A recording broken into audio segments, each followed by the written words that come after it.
The creepy reel brings you Don't Leave the Basement, Part 2, written by StaticWrites. Thank you all for the support and advice. I truly need it.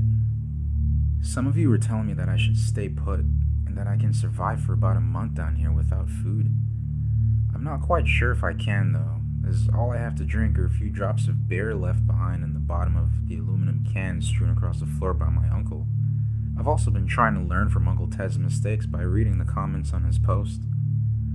A lot of people were saying that he should have silenced his cell phone, which I've done. I realized that I should not have replied to the voice, but there isn't much that I can do. I'm beginning to think that I should leave, but at the same time, I keep hearing footsteps outside and I'm not sure it's safe. Anyways, I've also received some texts from the unknown number. There are only 2 of them, and they say, You have made a grave mistake. Do not leave the basement. If you do, the consequences will be dire. Please remain silent for your own good. I still don't know what happens when it gets you. But from what I've experienced, it takes your voice and uses it to lure in more victims. I think it's time for me to do something. I need to get out of here. Alright. I just peeked outside the basement under the door. The coast looks clear. But I don't know if I can trust my eyes anymore. The sounds have stopped, at least for now. I'm going to leave and see if I can grab some food. Okay, I just left the basement, literally for only a second, and some wild shit went down. At first, nothing happened. My feet silently touched down on the cold tile floor. I turned my eyes to the counter and spotted several food items: a loaf of bread, bottled water, and a plastic container of cookies.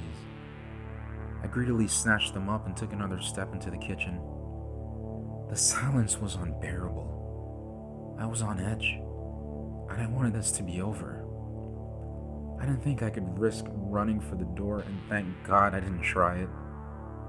I swung open the cabinet door and grabbed a few cans of soup. I didn't like how still the air felt around me. I just wanted to get back in the basement. I took another couple of steps. Every sound I made seemed to resound through the quiet halls. My breathing felt too loud. Even the next to silent sounds made my feet sticking to the tiles sound like an earthquake in the kitchen. I kept looking over my shoulder and glancing about the house, but I never saw anything out of the ordinary. I was just thinking that I might be able to make a run for the car when the worst thing imaginable happened. My phone buzzed.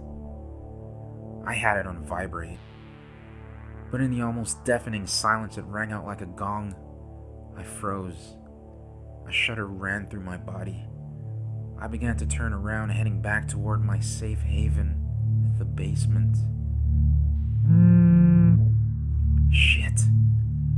I whipped all the way around and started taking quick steps toward the basement when suddenly, something dark grabbed my face and blocked my view. It took a few moments to realize that it was a hand, or at least, something like a hand. It turned me in a complete 180 to reveal a pair of nightmarish red eyes. Instinctively, I shut my eyes. I heard breathing. Disgusting, ragged breathing, like a hairball was caught in its throat. I wanted to scream, to call out, to do anything, but nothing came out. I was shaking uncontrollably. I wasn't sure what the hell that thing was, but I was pretty damn sure it wasn't just gonna let me stand there. After what felt like hours, the breathing began to fade. It slowly but surely grew more and more distant until I could hardly hear it. I waited about a minute, then opened my eyes. It was gone. What the hell? I was not gonna complain. I darted into the basement with the food still in my arms and closed the door behind me, locking it and pushing the chair up under the door. To those of you who are wondering, there's a small landing after you open the basement door and a chair is able to fit on it. I sat down in a dusty corner right next to the window, facing the door. That way, if something looks in through the window, they hopefully won't be able to see me. I took a sip from the bottle of water and pulled out my cell phone. 2 new messages had been sent from the unknown number, and they read, Go back into the basement. Your life is in danger. Get into the basement now. I looked down on my phone, staring blankly at the text. Then, I tried what several of you have suggested. I called the number. The unknown texter picked up on the 3rd ring. I swallowed and realized that goosebumps had formed on my skin. Would this mysterious person have answers? Hello? I asked. My breathing grew shallow as I waited for a response. All I heard for several seconds was breathing, deep and scratchy, like they hadn't drunk anything for the past several days. Then, they replied. Their voice sounded deep and artificial, like a robot. I'm still fairly certain they were using a voice changer of some sort. That's the only way I could describe the voice. They said, You shouldn't have come here. I swallowed and waited for them to go on. You've signed your own death warrant by coming here. May God help you. I tried to speak, tried to respond, but my mouth felt like it had been glued shut. Before I was able to say anything, they hung up on me. It's been a few hours since then. There's a phone charger down here and a bathroom, so I'm good for that. The reason I don't want to drink the water is because the pipe busted down there years ago and still hasn't been fixed. I got a sip of it earlier and it tasted like dirt. But I suppose desperate times call for desperate measures.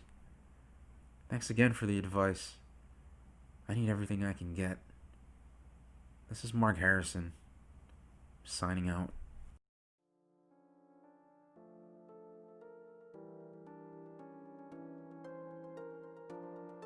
This story was written by StaticWrites. This is part 2 of a 4-part series. For more scares or to stay up to date on his work, please give him a follow. His information is down below in the description of this video. Thank you, and stay creepy.